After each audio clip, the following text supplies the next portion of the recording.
बात होती थी, मुश्किल है। तो मान्यवर भूत के मुंह में राम नाम तब आता है जब भूत को यह भय हो जाता है कि अगर राम नाम का उच्चारण न किया तो बचना मुश्किल है, तो भूत भी राम नाम बोलने लगता है। यही भारतीय जनता पार्टी के लोग, जब खतियानियों की बात होती थी, जब 1932 के खतियान की बात आती थी, स्थानीय लोगों को रोजगार और नौकरी की बात आती थी, तो चुप्पी साध जाते थे। आज और कुछ हुआ नहीं हुआ, लेकिन इतना तो जरूर हो गया कि आज भूत राम नाम का उच्चारण करने लगा। भारतीय जनता पार्टी के विधायक 32 के खतियान की बात करने लगे और 32 के खतियान के आधार पर नौकरी और रोजगार देने की बात करने लगे। मान्यवर, ये राजनीतिक गिद्ध है।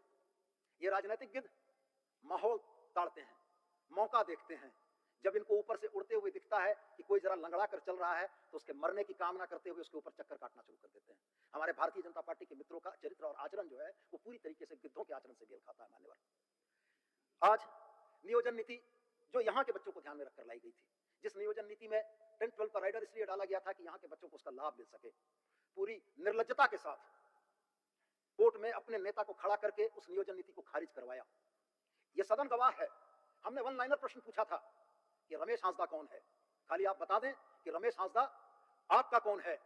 कोई जवाब नहीं था इनके पास। यह जवाब नहीं था कि झारखंड की नियोजन नीति से यूपी बिहार के लोगों को क्या मतलब था, क्यों आए थे वो। ये आज पूछते हैं कि आपकी नियोजन नीति गलत थी, इसलिए कोर्ट ने संवैधानिक करार दे दिया। मान्यवर, ऑनरेबल हाईकोर्ट के फैसले के खिलाफ हम लोग ऑनरेबल सुप्रीम कोर्ट जा सकते थे, और हम लोग चाहते तो सुप्रीम कोर्ट में जाकर इस लड़ाई को लड़कर अपनी नियोजन नीति को सही और प्रामाणिक और संवैधानिक साबित करा सकते थे। लेकिन जिस दिन हाईकोर्ट का यह आदेश आया, उसी दिन आदरणीय बाबूलाल मरांडी जी चले गए। इनके ट्विटर हैंडल पर देवघर का एक वीडियो चला, जिसमें झारखंड का एक छात्र ऑनरेबल सीएम के कार्यक्रम के दरमियान यह कह रहा था कि सर, नीति तो खारिज हो गई, लेकिन सर सुप्रीम कोर्ट मत जाइएगा, नहीं तो हम लोग आत्महत्या कर लेंगे। जेएसएससी के एस्पिरेंट्स की, छात्रों की यह भावना थी कि अगर राज्य सरकार एसएलपी में सुप्रीम कोर्ट चली जाती है तो वैसी स्थिति में 6-8 महीना बर्बाद हो जाएगा और नौकरियां उनको नहीं मिलेंगी। चलते सदन में मान्यवर, माननीय मुख्यमंत्री के आदेश से हम माननीय मंत्री भोक्ता जी, दीपिका पांडे मैम, विनोद सिंह जी और हमारे भाई लंबोदर महतो जी गए थे। जब छात्रों से हम लोगों की वार्ता चल रही थी मान्यवर, उस समय छात्रों का यह सबसे बड़ा सवाल था कि सरकार सुप्रीम कोर्ट तो नहीं जा रही है। छात्रों की इस भावना का राज्य सरकार ने सम्मान किया। हम आज भी मानते हैं कि हमारी जो नीति थी वो झारखंड के बाल बच्चों को नौकरी देने की नीति थी, और यह नीति रद्द कराने वाले लोगों की यह राजनीतिक मजबूरी थी कि अगर वो इस नीति को रद्द नहीं कराते तो उनको झंडा ढोने वाले लोग नहीं मिलते। बच्चों को नौकरियां मिल जाती तो भारतीय जनता पार्टी का झंडा कौन ढोता? भारतीय जनता पार्टी के कार्यक्रमों में लोगों को लेकर आने की जवाबदेही किसकी होती? यही वजह था कि इन लोगों ने पूरी निर्लज्जता के साथ उस नीति को रद्द कराया, और रद्द कराने के बाद जब परिस्थितियां ये बनी कि झारखंड के उन बच्चों की ये भावना थी, तो सरकार ने एक बड़ा निर्णय लिया। मान्यवर, सरकार ने एक बड़ा निर्णय लेते हुए हम लोगों ने स्टेक होल्डर से पूछा, जिन बच्चों ने जेएसएससी के फॉर्म भरे थे, जो आवेदन करता थे, उनके आंकड़े हमारे पास थे, जिन आंकड़ों के आधार पर 7,33,921 बच्चों को कॉल करके पूछा गया। एक इनके बड़े नेता हैं बिना प्रकाश के दीपक जो फड़फड़ाते रहते हैं, उनका अखबारों में हमने बयान सुना पढ़ा कि फर्जी कंपनियों के द्वारा इन लोगों ने कॉल कराया, और फर्जी कंपनियों के माध्यम से कॉल के आधार पर ये कह रहे हैं कि ऐसा कर रहे हैं। मान्यवर, सामने नहीं है, सदन की कार्रवाई कहीं बैठकर देख तो जरूर रहे होंगे।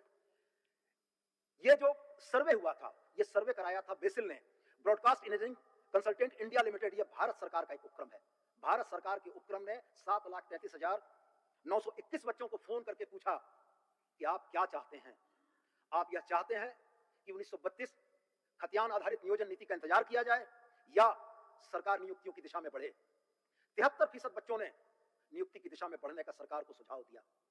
सवाल इस बात का उठता है मान्यवर कि 73% बच्चे अगर यह चाहते थे कि सरकार नियुक्तियों का रास्ता खोले, तो हम उनकी जनभावना के विरुद्ध सुप्रीम कोर्ट जाकर या 32 आधारित नियोजन नीति का इंतजार करके उनकी उम्र, उनके अवसरों को रोकते, या हम बहुमत के निर्णय के साथ जाते।